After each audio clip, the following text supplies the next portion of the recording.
അവൻ ഇമ്പമായി സംസാരിക്കുമ്പോൾ അവനെ വിശ്വസിക്കരുത്. അവന്റെ ഹൃദയത്തിൽ 7 വെറുപ്പുണ്ട്. അവന്റെ പക കപടം കൊണ്ട് മറച്ചുവെച്ചാലും അവന്റെ ദുഷ്ടത സഭയുടെ മുമ്പിൽ വെളിപ്പെട്ടുവരും. സദൃശവാക്യങ്ങൾ 26:25-26.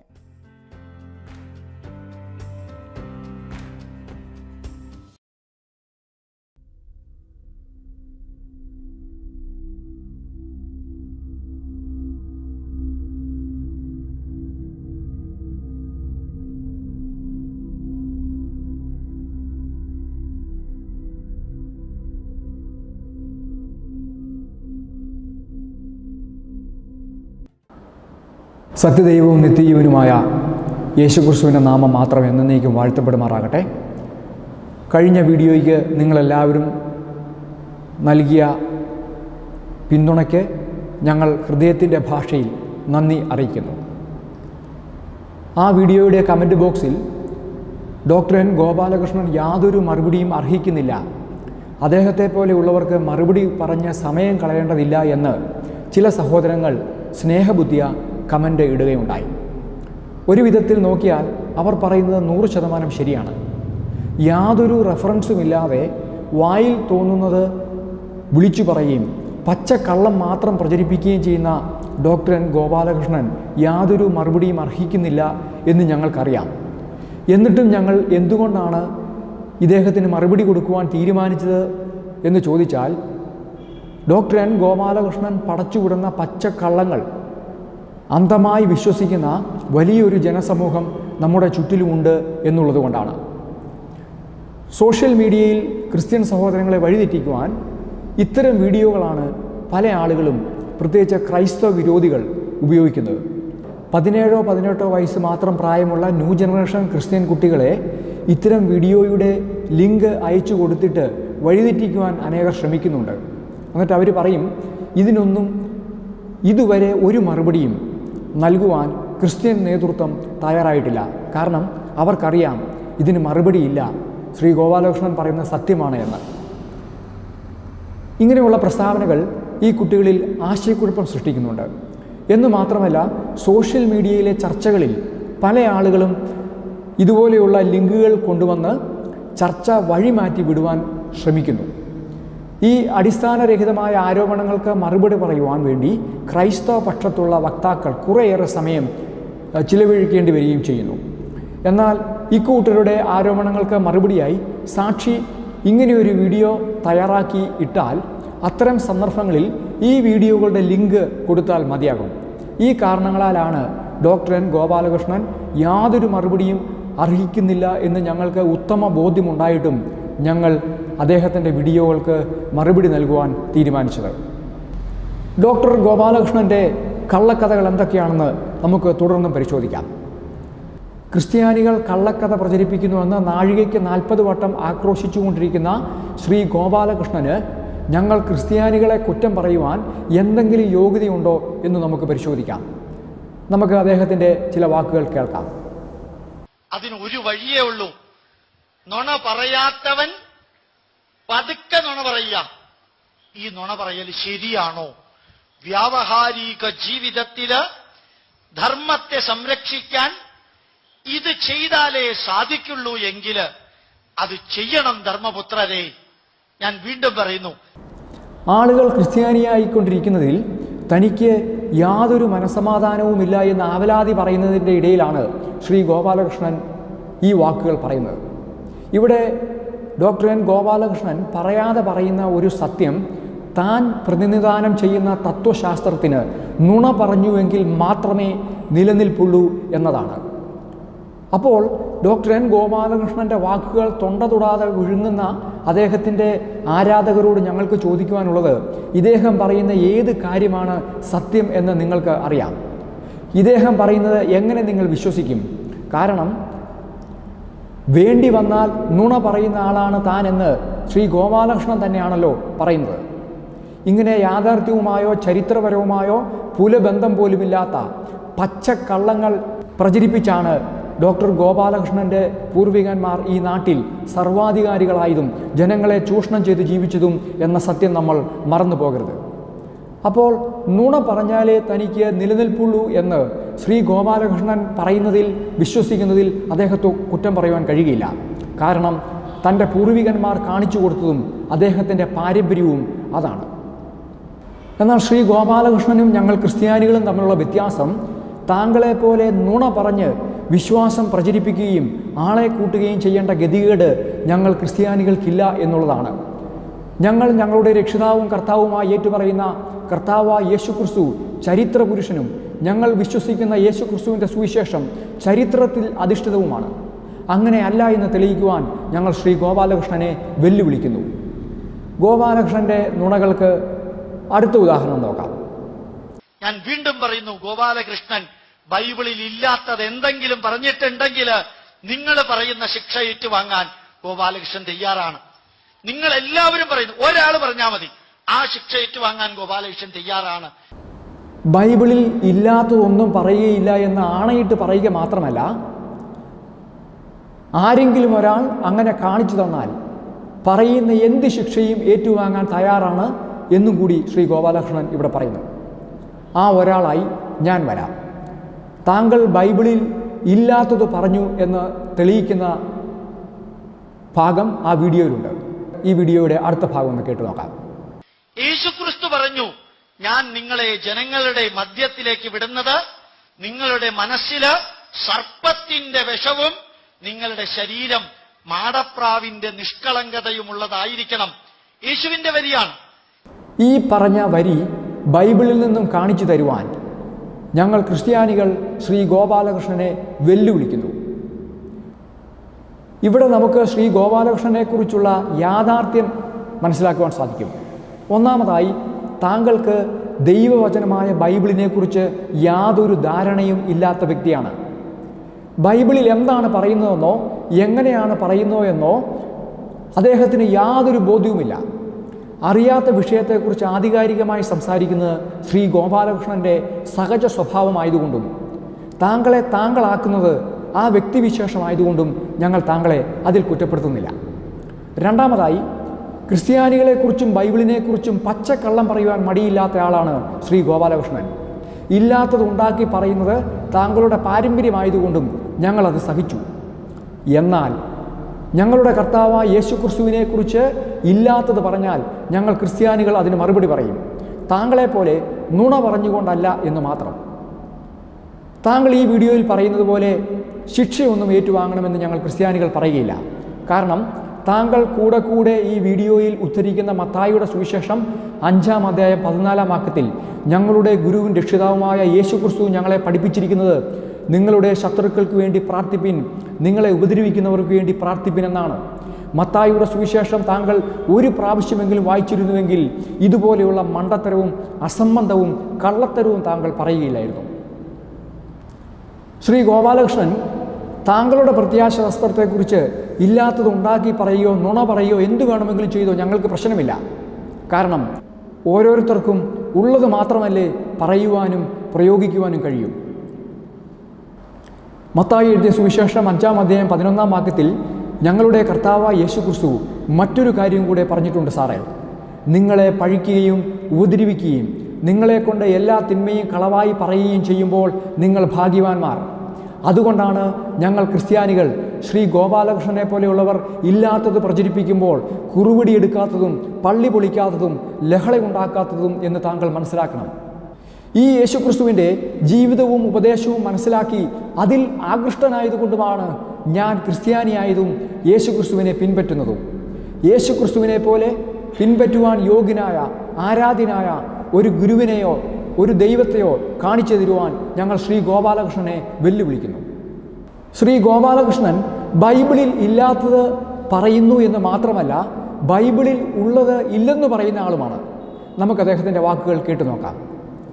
ഈ ക്രിസ്ത്യാനികൾ എന്നും പറയാറുണ്ട്, യേശു ക്രിസ്തുവാണ് ഏകരക്ഷകൻ, യേശുവാണ് രക്ഷകൻ, മാനസാന്തരപ്പെടുവിൻ, സ്വർഗരാജ്യം നിങ്ങൾക്ക് വാഗ്ദാനം ചെയ്തിരിക്കുന്നു, നിങ്ങൾ പാപികളാണ്, നിങ്ങളുടെ പാപത്തിന് വേണ്ടിയാണ് യേശു ക്രിസ്തു അവതരിച്ചിരിക്കുന്നത് എന്നെല്ലാം ഇവർ പറഞ്ഞു നടക്കുമ്പോൾ ഓർമ്മിക്കുക, ബൈബിളിൽ അങ്ങനെ ഒന്നും പറഞ്ഞിട്ടില്ല.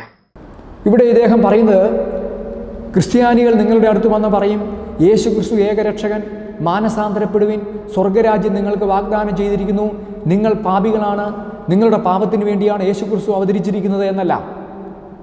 പക്ഷേ ഒന്നോർക്കുക, ബൈബിളിൽ ഇങ്ങനെയൊന്നും പറഞ്ഞിട്ടില്ല. ഇവിടെ ശ്രീ ഗോപാലകൃഷ്ണനോട് ഞങ്ങൾ ക്രിസ്ത്യാനികൾക്ക് ചോദിക്കുവാനുള്ളത്, ഞങ്ങൾ ദൈവവചനമായി അംഗീകരിക്കുന്ന ബൈബിൾ താങ്കൾ കണ്ടിട്ടുണ്ടോ? താങ്കൾ അത് വായിച്ചിട്ടില്ല എന്ന് മനസ്സിലായി. ഒരു പ്രാവശ്യമെങ്കിലും താങ്കൾ ഇത് വായിച്ചിട്ടുണ്ടായിരുന്നുവെങ്കിൽ ഇതുപോലെയുള്ള വിഡ്ഢിത്തരങ്ങൾ താങ്കൾ വിളമ്പുകയില്ലായിരുന്നു. നമുക്കിതിലെ ഓരോ കാര്യങ്ങളും ബൈബിൾ എന്ത് പറയുന്നു എന്ന് നോക്കാം. യേശുക്രിസ്തു ഏകരക്ഷകനെന്ന് ബൈബിൾ പ്രഖ്യാപിക്കുന്നു. അതിന് ബൈബിളിൽ ധാരാളം തെളിവുകളുണ്ട്. അപ്പോസ്തല പ്രവൃത്തികൾ 4:12 മറ്റൊരുത്തനിലും രക്ഷയില്ല, നാം രക്ഷിക്കപ്പെടുവാൻ ആകാശത്തിന് കീഴിൽ മനുഷ്യരുടെ ഇടയിൽ നൽകപ്പെട്ട വേറെ ഒരു നാമവും ഇല്ല. ലൂക്കോസ് 2:11, 1 തിമോത്തിയോസ് 1:15, അപ്പോസ്തല പ്രവൃത്തികൾ തന്നെ 16:31. യേശുക്രിസ്തു ഏകരക്ഷകൻ, യേശുക്രിസ്തുവിലൂടെ മാത്രമേ പാപമോചനമുള്ളൂ എന്ന് ബൈബിൾ ആവർത്തിച്ച് പ്രഖ്യാപിക്കുന്നു. പിന്നീട് ഇദ്ദേഹം പറയുന്നത് മാനസാന്തരപ്പെടുവിൻ എന്ന് ബൈബിളിൽ പറഞ്ഞിട്ടില്ല. മത്തായി എഴുതിയ സുവിശേഷം 4:11 അന്നു മുതൽ യേശുക്രിസ്തു മാനസാന്തരപ്പെടുവിൻ എന്ന് പ്രസംഗിച്ചു. ലൂക്കോസ് 24:46-47 അവൻ്റെ നാമത്തിൽ മാനസാന്തരവും പാപമോചനവും യെരുശലേമിൽ തുടങ്ങി സകല ജാതികളിലും പ്രസംഗിക്കുകയും വേണം എന്നിങ്ങനെ എഴുതിയിരിക്കുന്നു. 2 പത്രോസ് 3:9 എല്ലാവരും മാനസാന്തരപ്പെടുവാൻ ദൈവം ഇച്ഛിക്കുന്നു. ഗോപാലകൃഷ്ണൻ സാറ് മാനസാന്തരപ്പെടുവാൻ ദൈവം ഇച്ഛിക്കുന്നു. ബൈബിളിൻ്റെ ഏറ്റവും വലിയ സന്ദേശമാണ് മനുഷ്യൻ മാനസാന്തരപ്പെട്ട് യേശുക്രിസ്തുവിൽ വിശ്വസിച്ച് പാപമോചനം പ്രാപിക്കണമെന്നുള്ളത്. മാനസാന്തരം എന്ന വാക്ക് പുതിയ നിയമത്തിൽ മാത്രം 20-ലധികം പ്രാവശ്യം ഉപയോഗിച്ചിട്ടുണ്ട്. സുവിശേഷത്തിൻ്റെ അന്തസത്തയായ യേശുക്രിസ്തു ഏകരക്ഷകൻ എന്ന സത്യം ബൈബിളിലില്ല എന്ന് പറയണമെങ്കിൽ പ്രത്യേകം സാമർഥ്യവും തൊലിക്കെട്ടിയും വേണം, ഗോപാലകൃഷ്ണൻ സാറിനെ പോലെ. പിന്നെ അത് തന്നെയല്ല, വേണമെങ്കിൽ നുണ പറയാമല്ലോ സാറിനും സാറിൻ്റെ കൂട്ടർക്കും. പിന്നീട് ഇദ്ദേഹം പറയുന്നത് സ്വർഗരാജ്യം നിങ്ങൾക്ക് തരാമെന്ന് ബൈബിളിൽ എവിടെയും പറഞ്ഞിട്ടില്ല എന്നാണ്. നമുക്ക് നോക്കാം ബൈബിൾ എന്താണ് പറയുന്നത്. 1 തെസ്സലോനിക്കർ 4:16-17 കർത്താവ് സ്വർഗത്തിൽ നിന്നും ഇറങ്ങി വരികയും ദൈവമക്കൾ കർത്താവിനോടുകൂടെ സ്വർഗത്തിലേക്ക് കയറിപ്പോവുകയും ചെയ്യും. ഫിലിപ്പിയർ 3:20 നമ്മുടെ പൗരത്വമോ സ്വർഗത്തിലാകുന്നു, അവിടെ നിന്ന് കർത്താവായ യേശുക്രിസ്തു രക്ഷിതാവായി വരും എന്ന് നമ്മൾ കാത്തിരിക്കുന്നു. ഇങ്ങനെ എത്രയെത്ര വാക്യങ്ങൾ വേണം. യേശുവിൽ വിശ്വസിച്ച് നിത്യജീവൻ പ്രാപിച്ചവർക്ക് സ്വർഗരാജ്യം ഉറപ്പു നൽകിയിരിക്കുന്നു. ലോകത്തിൽ മറ്റൊരു മതഗ്രന്ഥത്തിനും ഇല്ലാത്ത പ്രത്യേകത ബൈബിൾ മാത്രമാണ് സ്വർഗം ഉറപ്പു നൽകുന്നത്. രോഗവും യുദ്ധവും ക്ഷാമവും ദുരിതവും കുറ്റകൃത്യങ്ങളും നിറഞ്ഞ ഈ ലോകത്തിൽ നിന്നും ഇതൊന്നുമില്ലാത്ത ശാന്തിയും സമാധാനവും സന്തോഷവും മാത്രമുള്ള ഞങ്ങളുടെ കർത്താവിൻ്റെ സന്നിധിയിലേക്ക് പോകുന്ന നാളുകൾക്ക് വേണ്ടിയാണ് ഞങ്ങൾ ക്രിസ്തു ശിഷ്യർ കാത്തിരിക്കുന്നത്. പിന്നീട് ഇദ്ദേഹം പറയുന്നത് ബൈബിളിൽ ഒരിടത്തും നിങ്ങൾ പാപികളാണ്, പാപത്തിനു വേണ്ടിയാണ് യേശുക്രിസ്തു മരിച്ചത് എന്ന് പറഞ്ഞിട്ടില്ല എന്നാണ്. ഈ വിഷയത്തിൽ ബൈബിൾ എന്താണ് പറയുന്നതെന്ന് നമുക്ക് നോക്കാം. റോമർക്കെഴുതിയ ലേഖനം 5-8 ക്രിസ്തു നാം പാപികളായിരിക്കുമ്പോൾ തന്നെ നമുക്ക് വേണ്ടി മരിക്കാൻ ദൈവം നമുക്ക് തന്നോടുള്ള സ്നേഹത്തെ പ്രദർശിപ്പിക്കുന്നു. മത്തായി 9:13 ഞാൻ നീതിമാന്മാരെ തേടിയല്ല പാപികളെ തേടിയാണ് വന്നത്. 1 പത്രോസ് 2:24 തൻ്റെ ശരീരത്തിൽ നമ്മുടെ പാപങ്ങളെ ചുമന്നുകൊണ്ട് അവൻ ക്രൂശിന്മേൽ കയറി. മനുഷ്യൻ്റെ പാപത്തിന് പരിഹാരം വരുത്തുവാൻ കർത്താവായ യേശുക്രിസ്തു ക്രൂശിതനായി എന്ന സുവിശേഷത്തിൻ്റെ ഏറ്റവും കാതലായ സന്ദേശം, ബൈബിളിലെ പരമപ്രധാനമായ സന്ദേശം ബൈബിളിലില്ല എന്ന് പറയുന്ന ഗോപാലകൃഷ്ണന് ബൈബിളിനെക്കുറിച്ച് എന്തു ബോധമുണ്ട് എന്ന് അദ്ദേഹത്തിൻ്റെ ശ്രോതാക്കൾ ചിന്തിക്കണം.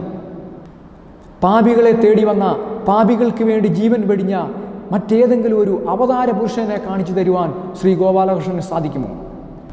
പാപമോചനവും സമാധാനവും നിത്യജീവനും ഉറപ്പു നൽകുന്ന എന്ത് സന്ദേശമാണ് ഡോക്ടർ ഗോപാലകൃഷ്ണൻ്റെ കയ്യിലുള്ളത്? വെറുപ്പിൻ്റെയും വിദ്വേഷത്തിൻ്റെയും നുണകളുടെയും വാക്കുകളല്ലാതെ. താങ്കൾക്ക് അതേ കഴിയൂ.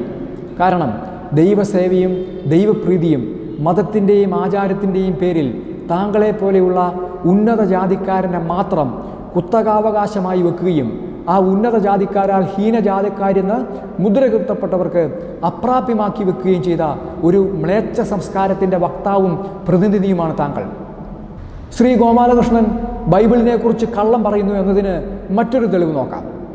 പലപ്പോഴും സുവിശേഷ പ്രസംഗം നടത്തുന്നവരെല്ലാം ബൈബിളിലെ ഇടയ്ക്കിടയ്ക്കുള്ള ഓരോ വരിയെടുത്തിട്ടാണ് ഈ സുവിശേഷ പ്രസംഗം നടത്തുന്നത്. എന്തുകൊണ്ടറിയോ?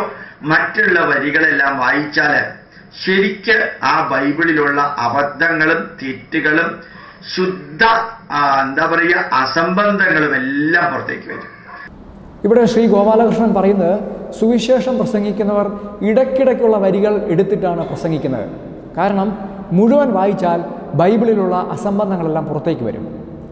ആരാണ് ഇടയ്ക്കിടയ്ക്കുള്ള വരികൾ മാത്രം വായിച്ച് ബൈബിളിനെക്കുറിച്ച് അസംബന്ധങ്ങളും കള്ളത്തരങ്ങളും പറയുന്നത് എന്ന് നമുക്ക് പരിശോധിക്കാം. യേശുദേവൻ പരാജയപ്പെട്ടിട്ടുണ്ടോ ഇല്ലയോ എന്ന് നോക്കാം.